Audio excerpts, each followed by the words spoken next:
So I just wanted to start by saying a few things about the Trades Council, because we organised this meeting, but we always said that, you know, when we first talked to the teaching assistants here, that you know, it was their meeting, but obviously I want to say one or two things about why we've organised it and what the Trades Council is.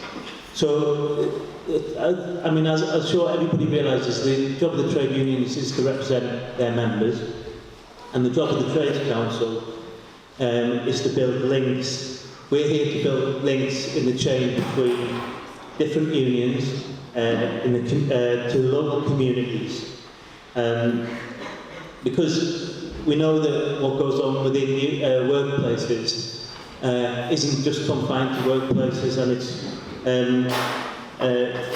you know, those two things are intimately linked.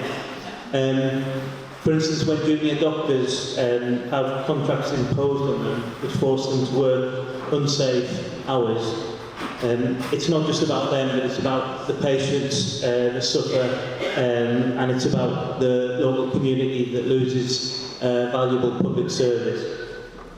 And when teaching assistants are treated with contempt, it's not just about them and their families, although that's very important. We've heard some arguments and stories about that. But it's also about children, parents, teachers, and our trade unions as well. And it's also importantly about local communities. We all lose when teaching assistants are being treated like this. The Trades Council, there's thousands of people that work, that volunteer for Trades Councils all over the country. And they do it, they give their free time because they believe in trade unions and their important role in society. And one of the things we've learned over the last 10 years or so is that you don't win campaigns without the support of the community. So the Trades Council spend a lot of time developing links with local communities. And that's what makes us a powerful weapon, I think. And I have to say, these teaching assistants are a pretty powerful weapon in themselves. I've got to know some of them really well over the last few weeks, and they are really amazing, and they've done an incredible job. When you look at the social media stuff they've done, the Facebook and Twitter campaign, and the way that they've organised is just really, really impressive. We went along to a meeting in Wellington, and over 70 teaching assistants turned up. And I knew they meant business when they got the flip charts and pens out. And you know what? If I was Durham County Council, I don't think I would mess with TAs who were armed with flip charts and pens, because they're a pretty formidable force. So it hardly needed our help, to be honest.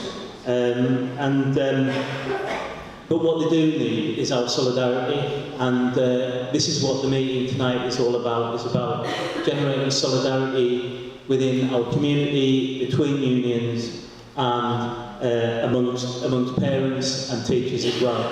So if you have links, if you know people that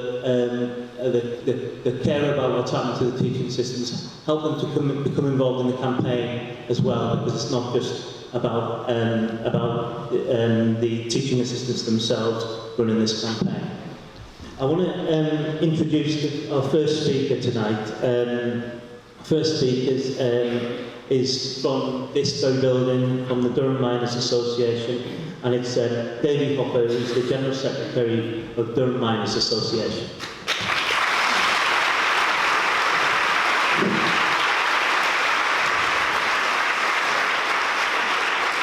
Thank you very much, Ben, and I've never faced such an intimidating audience in my life. But this situation is really, really serious. There's no danger about it. And the fact that it should have been dealt with earlier is irrelevant now. We are where we are. I was asked by the Trades Council to provide a room. We are, after all, a trade union. It's probably one of the finest debating chambers there is in the country, and I hope we get some satisfaction out of tonight's meeting. But more than anything else, we need a strategy, because time's not on our side. I understand the teachers, the assistants, I think there's 2 unions, there's Unison, as you're aware, and the GMB on a smaller scale. I understand notices have been issued. I understand them notices will be brought to fruition at the end of this year, 31st of December, I think, this year. So, we're here to resolve a dispute that probably everybody sitting in here wants to resolve. We're in other places that pays people representing the other parties that are saying they're keen on resolving. They seem more keen to be imposing decisions than discussion. Now, I've always been a trade unionist, and I'll always support trade unions in struggle, as will the Durham Miners Association. That's why the hall was given, and that tonight is a vital night, I think, because of the time we've got to get these people around the negotiating table. Because no matter how long this dispute carries on, and if there is casualties in the dispute, it'll be like the miners' strike, which went on a long time, and at the end there was casualties, and some of them casualties didn't get any retribution whatsoever. And I would hate to think we haven't learned something from that strike 30 years ago. So tonight, I would like to say, it's obviously the Trades Council's meeting, where I would like to see a very, very strong and positive resolution passed by a big majority of people in this hall to get these people to sit like they should be doing around the table. I've tried to help because I was accused of all sorts of things, many of them wrong, and I've had all sorts of people say different things, some that I've said, some that I haven't said. But I'm not concerned about that. I've been a trade unionist and I'll stand up where I believe in, as I have done, I believe, for the best part of my life. So the first thing we've got to do is address the question of why these people are not coming around the table. I've spoken tonight to the TNB representatives, I hope some of them's in, but irrespective, it's part of the equation. And the GMB representative just happens to be the son of my cousin. And he's given us a few ideas on what to say, but I'm going to mostly probably ignore them and say what I think I've got to say myself. But anyhow, at least he's talking, and that's shown some result, and some of the others that were not talking. I understand he's going to organise a ballot. The GMB have just getting permission. Their rules will probably be different, and I think are different to Unison's. They must have permission of their regional office, which is based in Newcastle, and they've got that, so they're going to immediately start a ballot on industrial action. Unison, who I met during the week, it was like drawn teeth trying to get answers of them. But they've said to me that they are also going to run a ballot, but they're talking about this ballot not being up and ready even to start voting until September. Well, that's a long way off, and it's only 2 months off these people getting a notice. And I hope we can get some pressure to get that ballot brought forward and get some decision and some strength behind us before it's too late. So then seems to be the two positions of the trade unions, and you as a trade unionist have got to use every endeavour you've got to make sure that things are carried along here. If we wait till September for ballots and we didn't get the county council around the table, there's going to be impositions which are no good. Impositions that are only going to cause further trouble, and impositions that I think will probably result in demonstrations from the people who these decisions are getting imposed on. Now, in 4 or 5 weeks' time, we have an event in Durham, which everybody's welcome to, obviously. It's a Miners' Gala. And at that Miners' Gala, we've got, for the first time in over 50 years, both the Labour leader and the deputy leader. And I would hate to think that they're faced with a protest about something that they're not involved in really. But I think they're trying, or there's pressure coming from them now, to try and get people to get around the table, because at the end of the day, without discussing this, we're never going to get the issue resolved. So, whatever you do, if you protest, doesn't matter against individuals, certainly not them people, who I think, in all truthfulness, if you were asked from the platform where their sympathy lies, I've no doubt that both the leader and deputy leader would certainly share there with yourselves. The sympathy will be with you. So I think that's a good start for me. We've got to get the county council and the powers that be, and I wasn't so surprised, but I was surprised at the number of people who, in my opinion, reneged on the responsibility. I didn't know the exact number of councillors up there, but they're elected by us people. All the people of Durham, they elect these people. And these people, a lot of them, quite a substantial amount of them, didn't turn up at the meeting.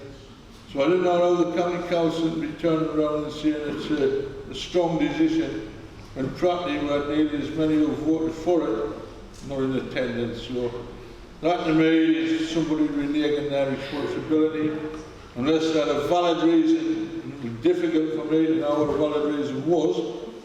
I think there should have been a much better turnout than that. But it's no good us just running along and antagonising them. We need them round the table in some way, shape or form, or else it's going to head in an unholy mess. It's in a mess now. County Council, in my opinion, knew about this 12 years ago, and knew at some stage it was going to come. We're reading various opinions about legal action, and it's all about equality of pay. They keep saying they must face up to it, it's going to happen, it's inevitable, it's public money, we could be surcharged, blah, blah, blah. Yet somebody sent me a circular from, I think it was Derbyshire County Council, who seemed to be taking legal action completely opposite to that, against the council.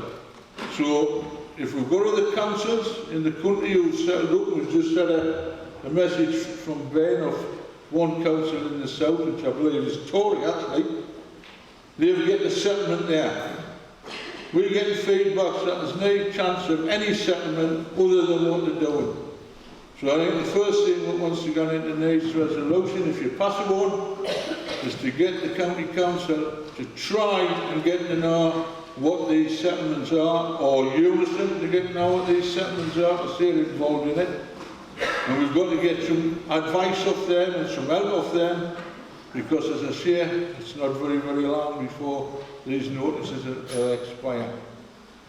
We've got a situation, I think, now that we must get them all together. Any side that reneges, whether it be one of the unions or the county council, in my opinion, must have reasons not to want to get together. But I've found in life, if you don't discuss issues, you never resolve them. We'll be supporting you if you want any more meetings in here, no problem with that. And we'll hope we can sort of play from the sidelines, we can't get major players in it. But my sympathies lies as well I've always lied. They lied with the trade union and the trade union members. And a turnout like this, which is a fantastic turnout really, I wasn't expecting this type of number. That tells me that you've got a grievance, you're united, and you're determined to do something about it. Let's start from tonight with the first step forward and get these people around the table, because I think you'll also have public sympathy on your side. There's no danger about that. I remember a man up here, he should be in the Hague as a walk from the now, but at one time he said the most important thing in life is education, education, education.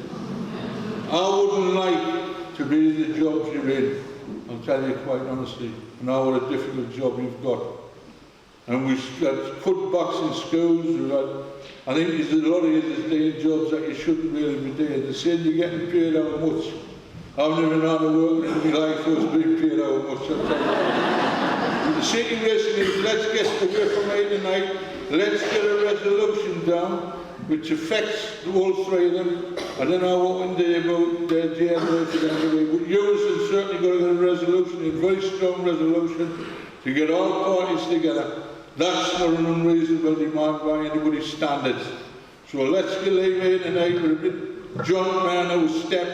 Let's see if we can get a good answer back and hopefully get down to negotiations and get this bloody mess tied up before it does too much damage. Thank you very much.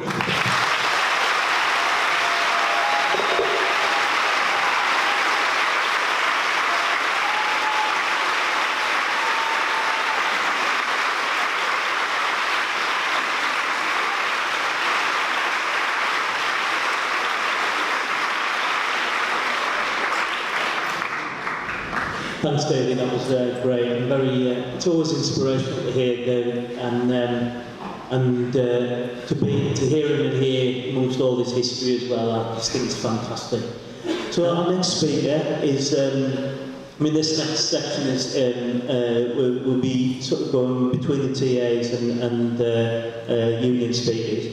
But our next speaker is teaching assistant and hashtag Value Us campaign organiser, Jillian Iveson.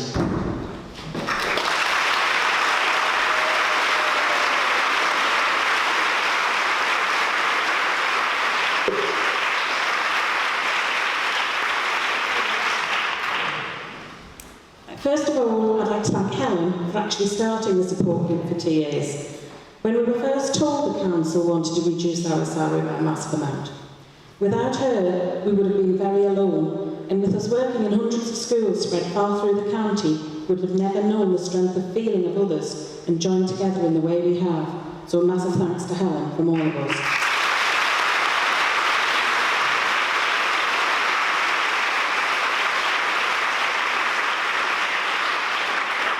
I'd also like to thank Councillor Owen Temple, who's here tonight, for his unwavering support of us, for him trying to have the motion withdrawn way back last year.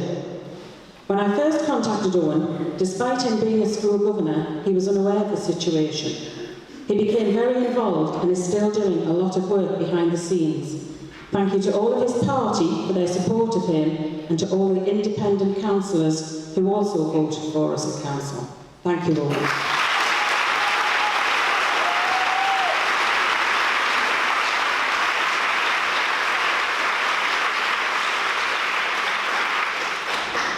Another group I'd like to thank are the Durham Trades Council. They've only recently been made aware of our situation, but have been a source of inspiration and knowledge since. They're working alongside Durham Miners Union, who've been kind to give us this beautiful building tonight. So thank you, everyone.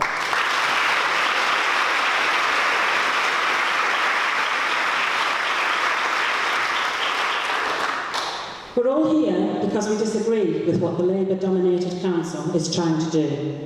This was never why the Labour Party was formed. The council claimed it is fair and equal, and yet many full-time workers are going to be forcibly turned into part-time workers with part-time wages. These people are being denied the chance to provide for their families as they have done previously. Their families are going to suffer as a result of this. They have financial commitments based on their original salary. These are not going to diminish. And how many of these are female staff? About 94%. An easy target, they think. We need to stand up and show them we are not. Now, I qualified as a nursery nurse back in 1986, long before the term teaching assistant was even invented. I've never wanted to do any other job, and I've been working for county for 30 years now, and one of the longest serving members of staff. Now, contrary to popular belief, teaching assistants did exist in schools and nurseries in the 70s. They were known as nursery nurses and auxiliaries. There was, however, a difference in how they were paid. I'm reliably informed by a retired auxiliary that they were paid term time only. During the holidays, they could sign on. Now, sometime in the early 70s, it was decided to pay that term time wage as a 12-month salary, but there was never an increase given. It was merely divided by 12 and paid monthly. This has then continued to the present day.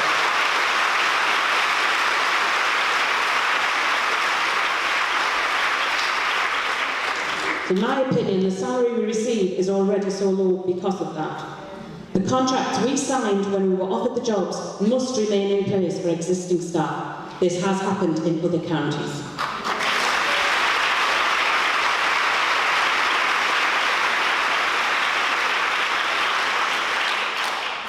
Another one of the common phrases I've heard is that TAs are being paid for 37 hours. This is now a misconception amongst the public, but it's incorrect. In 2012, when County decided to give us a working hourly rate, it matched our salary, so therefore it wasn't questioned by anyone or explained to anyone. However, totally unknown to us, for some reason, they had decided to issue a dual pay scale, paying the staff who worked 37 hours at a lower rate than we were paid at. We didn't know about it. We weren't responsible for the hour, but now we're being asked to pay for it. To convert us to that scale means as well as being denied a full year's pay, we will also lose more than £1 for every hour of every day that we're going to go to work. That's also unacceptable.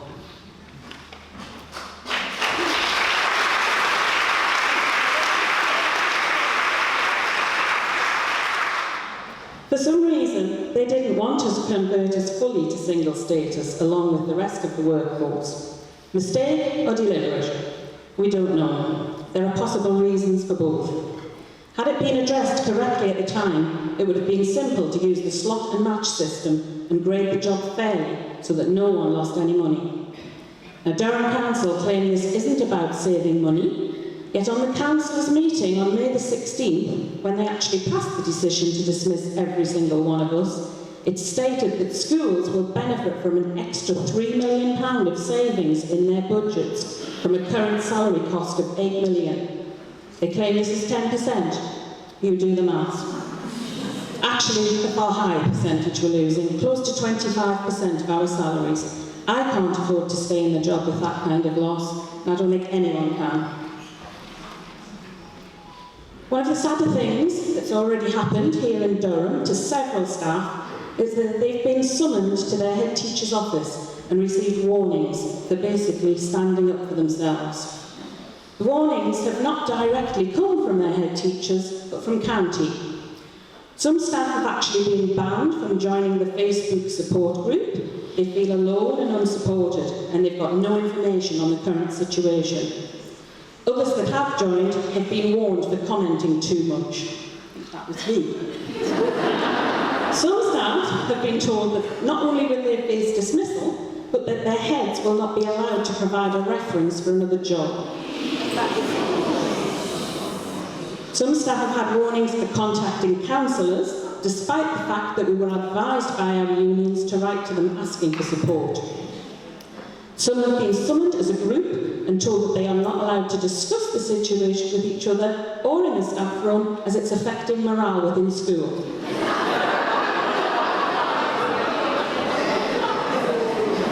And one school has been told not to take it out on the children. Sometimes even I'm speechless. We now need the council to sit down with the teaching assistants and unions and listen to our ideas and solutions. Every other council in the country, except one, has managed the situation without the need for such severe, life-changing cuts. The council in question is now having major problems as they have failed their own equality impact assessment. If negotiations in Durham are not resumed soon, then I ask you all to support the strike action that will inevitably take place. I hope everyone has had the chance to sign ballot papers, and with several photocopies people can take away, or have we run out? We've got sorted. Finally, there's one thing you're often asked when you're at school, is what you want to do when you leave. Unfortunately for me, I've managed to get to this age, and I haven't actually left school yet. I'm one of the many who joined what was once a profession straight after qualifying at college.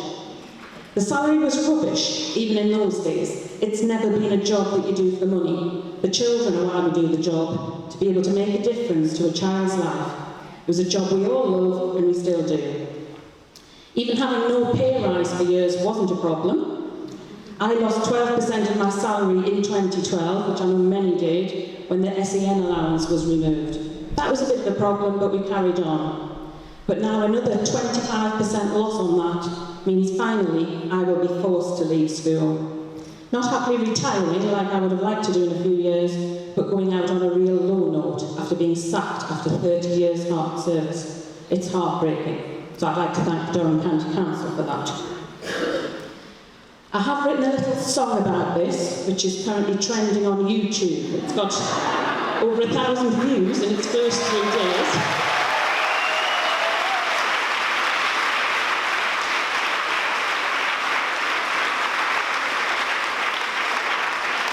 I did invite Big Al to come and sing tonight, but unfortunately he can't come, but it is going to be played on screen. It's called When I'm Not Washing Paint Pots. Thank you.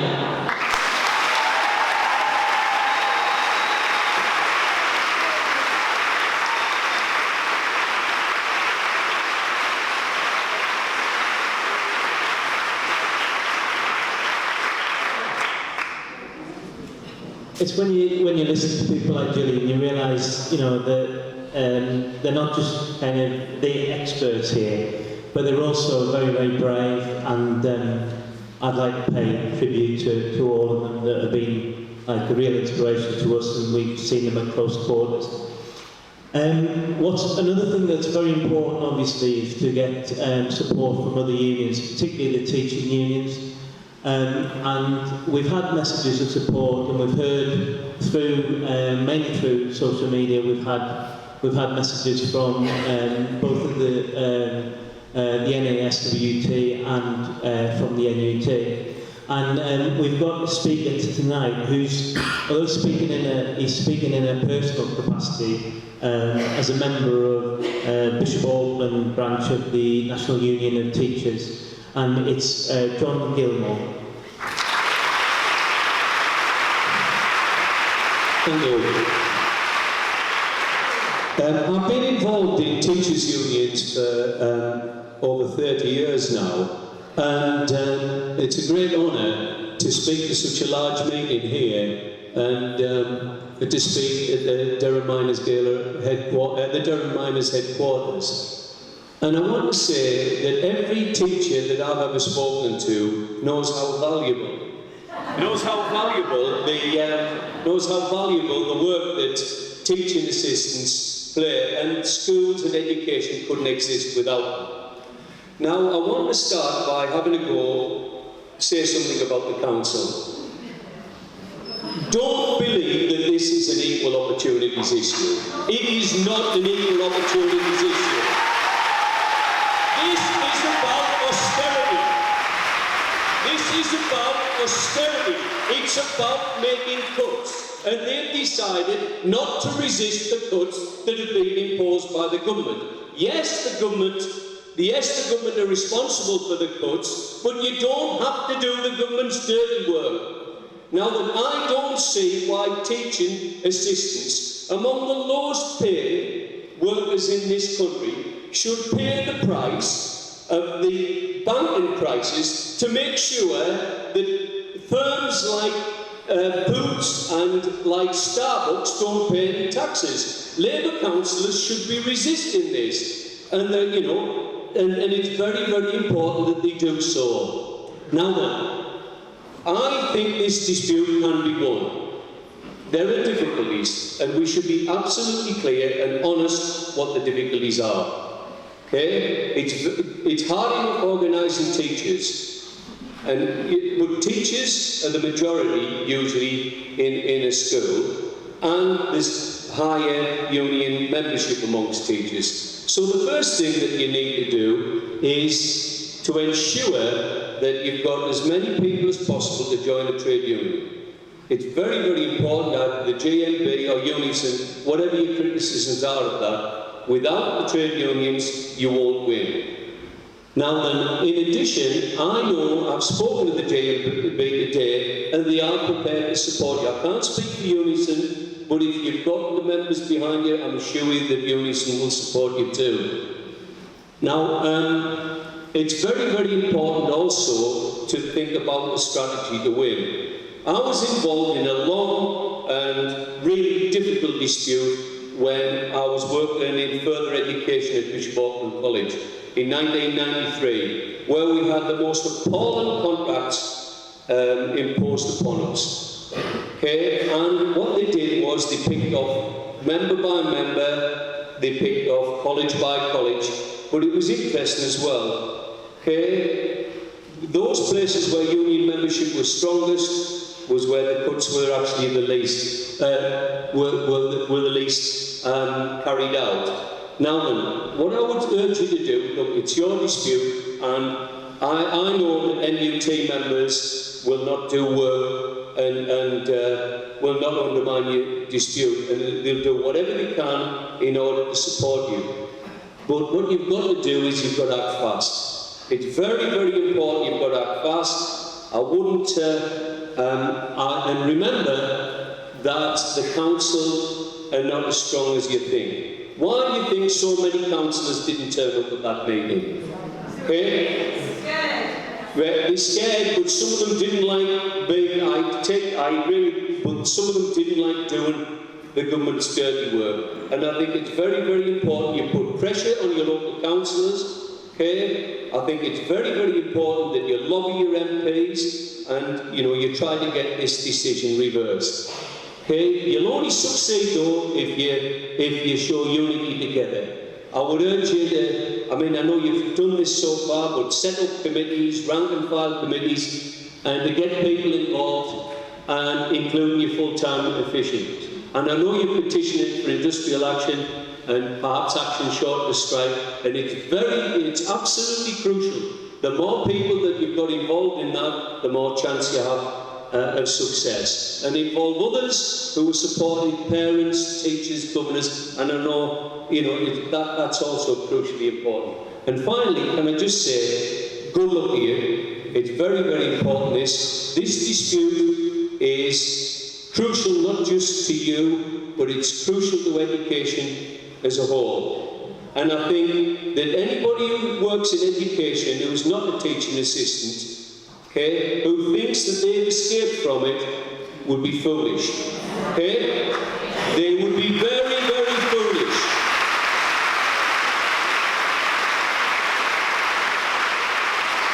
And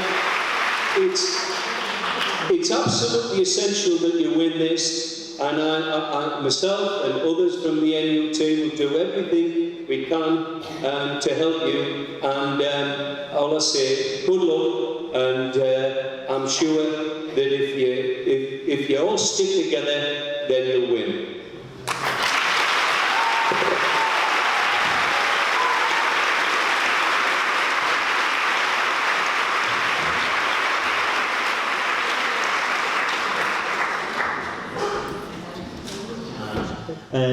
So the next speaker is also one of the main campaigners in the Value Us campaign, and her name is Lisa Turnbull.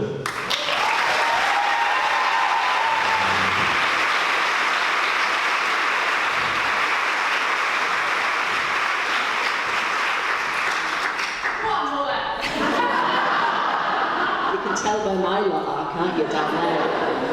I have to say this has to be the scariest thing I've ever done. Like, primary school children are a doddle compared to standing up and sweating. I've cried, I don't know how many times.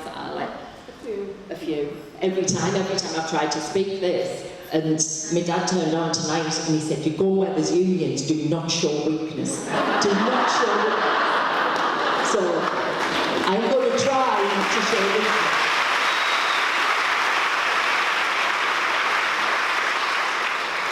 So the only way I can do it through humour, and I do it through the way that I only know best, and that's storytelling, because that's what I've done for 26 years. But this is a story which is part mine and part sentiments that are shared amongst colleagues and fellow teaching assistants near and far. I'll try not to ramble on, and I won't have any pictures like I would if it was a storybook at school. Mostly because when I started out, I had a massive perm, and that isn't going on there. Some of this is actually taken from the letter I actually did send to Durham County Council. It's more than just a job. I was at St John's Comprehensive in Bishop Auckland in 1988, age 17, full of ideas that never ever involved working with children, ever. That was just not on the list. I wanted to be a policewoman, a probation officer, or a prison officer. And I asked for work experience linked to any of the above, and they sent me to a nursery. Yeah, that wasn't quite my reaction. It was like, oh my God. But I shocked myself and I absolutely loved it. I then applied to Durham College of Technology to train as an NNEB nursery nurse, which many of us did. Sixth form was abandoned, and off I went in 1988 to pastures new, I thought. I had placements in schools like St Helens and Cockfield, Bishop and Camden, and I had a baby placement, which I don't know if they do nowadays. I had to look after 2 newborn baby girls, a 2-year-old and an old English sheepdog. Needless to say, aged 17 and taking them all shopping in Morrison's, I got many a tut by the grannies saying, "Bye, she started young." My first ever placement, though, was my now place of work in Shildon in 1988, which was a complete shock to the system. The wagon works had long closed down, there was much poverty, not many jobs and not a great deal of prospects, and school was a haven to many. At that age, I really didn't have a clue. I was never ever called Miss Turnbull then, because I thought it made me sound a bit old. So I was Lisa, and I still am now. I qualified as an NNEB in 1990, and age 19, I was offered a job back in Shildon. In those days, as some of my colleagues there will vouch, our school and community, the buildings and the people were run down and forgotten. We were referred to as the lowest of the low. We were the scum, we were told. I hated that because I and colleagues of mine knew we weren't. And as anyone would agree, things just take time to claw their way back up. We've clawed back up, we have a beautiful new school building, we have a new head teacher. It's a completely different life nowadays. But as a 19-year-old, I experienced things firsthand with children, with families, that I thought you only read about and take a break. I thought you only saw on a documentary. Sad, very difficult things. I was threatened once. I was going to have my kneecaps effing broken after I'd filed a report on a parent, but you do what you think's right, even if they don't. We've had bad times, we've had happy times, we've had great times, and we've had sad times. But when you love your job, like I know we do, you get through it. Over the years, my role evolved from nursery to school.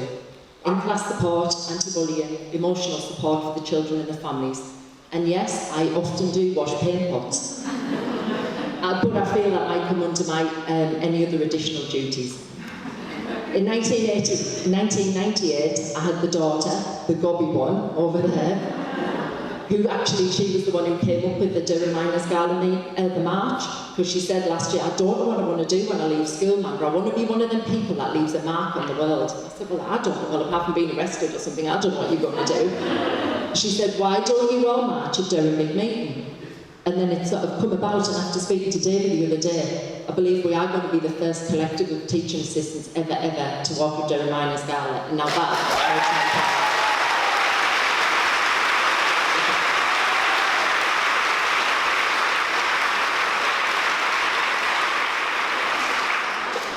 But as we all know, time moves on. I went through relationship changes and breakdowns, and very close bereavements, traumatic and devastating times that were personal to me. But I know we've all been there ourselves. We've all got our own personal stories, and some of the ones I've read on our site have been absolutely inspiring, but also heartbreaking. And I've had a very close friend of mine who said, I fought for my life when I had cancer. I never thought 3 and 4 years later I'd be fighting for my job, and that's what she's having to do. Nobody said this journey of being a support assistant was ever going to be easy. But I know I speak for all of you when I say, you just get up in the morning, you're sure, regardless of what life throws at you, because the children are the ones that matter. Over the last 26 years, I've done home visits, gone into the evening, I've taken mums into labour, and to much merriment of my staff, I've been a bridesmaid for one of them. And there are photos to prove it. I've sat with people who thought that the only way out of their difficult times was the final way out, and children and families who were sad, very sad. As we all do here, I've worked with agencies, many agencies, from the police to domestic abuse agencies, from CAMS to the then Tufty Club, way back. I'm sure you'll agree, we do as support assistants have a very varied role. I put myself through counselling courses as it was beneficial to us as a school community, often supporting children through death and loss, which is hard when you're grieving yourself. If we just thought in here about the courses that we've all attended, in our own time as well, sometimes financed by ourselves, TAs, we don't sit still, we evolve, we gain knowledge all of the time. And our knowledge is in such a huge spectrum of skills. Before school, after school, in the evenings, and on occasion weekends. As some people seem to think wrongly, the job does not end at 3.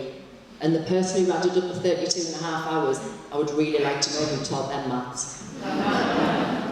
I've laughed a lot, and like many people from my lot up there will say, I have cried more mascara off than I have ever cared to remember. Like you here, I've spent more time with other people's precious bundles than I have with my own, because way back in 1998, that 13 weeks maternity leave did not go far. I've celebrated my 18th, 21st, 30th, 40th and 45th birthdays at my school, and every other one in between. The week I received my very special letter from Durham County Council, kindly telling me I was going to leave £2,184 off my pay, was actually the week I celebrated 25 years of working in my school. I checked the envelope, turned it inside out, but there definitely wasn't a silver watch. Nowhere.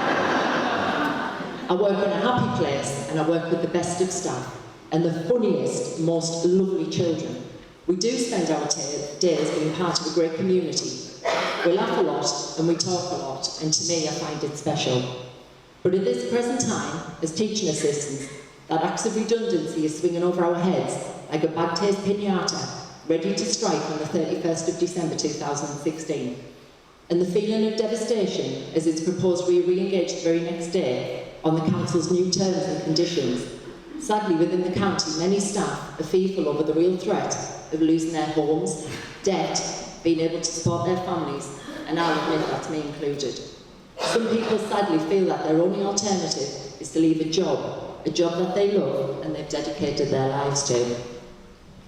I feel I speak for us all here when I say this isn't a profession we came into to become rich. It's a profession we love and collectively have given many years to, a profession we're proud of. But to the powers that be, in their offices, wherever it may be, to them, it's just a job and we're just a number. In my case, school 3515, I think, 3513. Support assistants will increase their hours and dramatically cut their wages. We'll undermine them, we'll devalue them, we'll devalue the role, we'll make them feel worthless. Yet some may have to leave a job they're passionate about, but at the end of the day, it's just a job. It's just a job, isn't it? But I speak for us all here when I say it is much more than that. Thank you.